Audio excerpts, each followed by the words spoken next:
Hello, and welcome to the Fighting Moose podcast. I'm your host and narrator, Jason Hendrickson.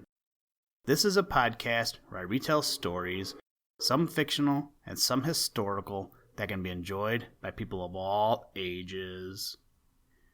Yesterday, we attended a great event in downtown Detroit. It was Monster Jam. That's right, we got to see some monster trucks. It's always a good time, and we got to see some awesome stunts, a few trucks crash, and got to eat overpriced hot dogs. Anyway, on the way home, we got talking about what we would name our truck if we had one. One of my dreams I've had for a while is to own a goat farm. Why? I don't know, but it has always appealed to me for some reason. So anyway, John suggested we name it Goatinator or something like that, but I said we could make it cooler and name it one of Thor's goats' names. He says, Thor has goats? I said, yeah, he has two that pull his chariot, but I don't know their names. So today we figure it out as we read the story, Thor's Hammer, and then seeing that today is a double feature, in double feature fashion, we will also read the story, The Tree Yggdrasil. Both of these stories come to us from the book Myths of the Norsemen, written by H.A. Guerber. As I wrap this up, don't forget, later this week is the start of March, which means reading month kicks off. Hopefully, you get out there and read a book or two. Right now, I'm reading a fictional story that involves Blackbeard the pirate, and then, when it comes time to read a new book, I'll have to see what I pull off the bookshelf next. There are a few books I've been eyeing, so we will see what strikes my fancy when the time comes. Now, let's turn to today's story. I hope you enjoy. Let's begin. Liftoff. We have a liftoff.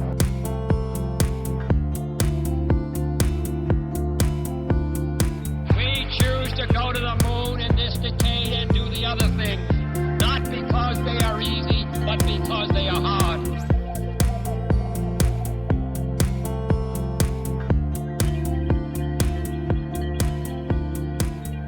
Thor's Hammer. Thor was the proud possessor of a magic hammer called Mjolnir, the Crusher, which he hurled at his enemies, the frost giants, with destructive power, and which possessed the wonderful property of always returning to his hand, however far away he might hurl it. I am the Thunderer, here in my Northland, with fastness and fortress reign I forever. Here amid icebergs rule I the nations. This is my hammer, Mjolnir the mighty. Giants and sorcerers cannot withstand it. As this huge hammer, the emblem of the thunderbolts, was generally red hot, the god had an iron gauntlet called Iron Gripper, which enabled him to grasp it firmly. He could hurl Mjolnir a great distance, and his strength, which was always remarkable, was doubled when he wore his magic belt called Meggingjord.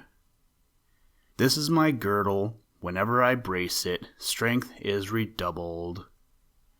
Thor's hammer was considered so very sacred by the ancient northern people that they were wont to make the sign of the hammer, as the Christians later taught them to make the sign of the cross, to ward off all evil influences and to secure blessings. The same sign was also made over the newly born infant when water was poured over its head and a name given. The hammer was used to drive in boundary stakes, which it was considered sacrilegious to remove, to hollow the threshold of a new house, to solemnize a marriage, and lastly, it played a part in the consecration of the funeral pyre upon which the bodies of heroes, together with their weapons and steeds, and in some cases with their wives and dependents, were burned. In Sweden, Thor, like Odin, was supposed to wear a broad-brimmed hat, and hence the storm clouds in that country are known as Thor's Hat, a name also given to one of the principal mountains in Norway. The rumble and roar of the thunder were said to be the roll of his chariot, for he alone among the gods never rode on horseback, but walked, or drove in a brazen chariot drawn by 2 goats. Tangneoster, Toothcracker, and Tangrisner, Tooth Gnasher, from whose teeth and hoofs the sparks constantly flew. Thou camest near the next, O warrior Thor, shouldering thy hammer, in thy chariot drawn, swaying the long-haired goats with silvered rein. When the god thus drove from place to place, he was called Aku Thor, or Thor the Charioteer, and in southern Germany the people, fancying a brazen chariot alone inadequate to furnish all the noise they heard, declared it was loaded with copper kettles, which rattled and clashed, and therefore often called him, with disrespectful familiarity, the kettle vendor.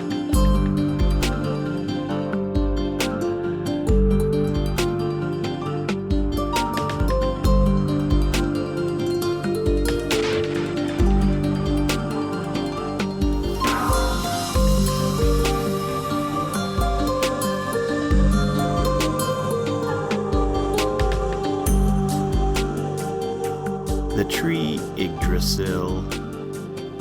All-Father next created a huge ash called Yggdrasil, the tree of the universe, of time, or of life, which filled all the world, taking root not only in the remotest depths of Niflheim, where bubbled the spring Hvergelmir, but also in Midgard, near Mimir's well, the ocean, and in Asgard, near the Urdar fountain. From its 3 great roots, the tree attained such a marvelous height that its topmost bough, called Lirad, the Peacegiver, overshadowed Odin's hall, while the other wide-spreading branches towered over the other worlds. An eagle was perched in the bough Lirad, and between his eyes sat the falcon Vedfulnir, sending his piercing glances down into heaven, earth, and Niflheim, and reporting all that he saw. As the tree Yggdrasil was ever green, its leaves never withering, it served as pasture ground not only for Odin's goat Heidrun, which supplied the heavenly mead, the drink of the gods, but also for the stags Dane, Valen, Dunir, and Durathor, from whose horns honeydew dropped down upon the earth, and furnished the water for all the rivers in the world. In the seething cauldron Hvergelmir, close by the great tree, a horrible dragon called Nidhugg continually gnawed the roots, and was helped in his work of destruction by countless worms, whose aim it was to kill the tree, knowing that its death would be the signal for the downfall of the gods. Through all our life a tempter prowls malignant, the cruel Nidhugg from the world below. He hates that Asa light whose rays benignant on the hero's brow and glittering sword bright glow.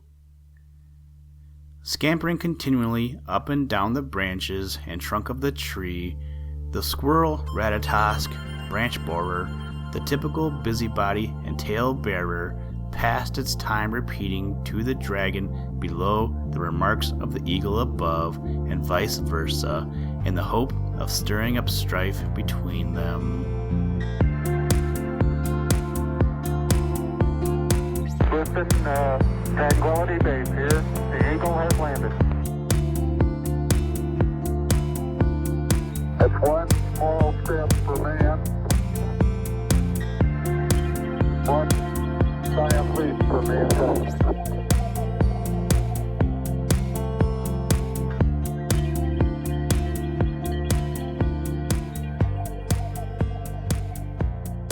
Thank you for listening to this episode of the Fighting Moose Podcast. Please join us next time as we read another exciting story. Today's music was provided by the artist Analog by Nature, and the audio clips were provided from NASA. For more information to download and or listen to audio or materials from all our recordings, or to contact us, please visit www.thefightingmoose.com, or you can follow the links in the show notes. If you enjoy the podcast, please leave us a review wherever you get your podcast or on iTunes, and tell a friend.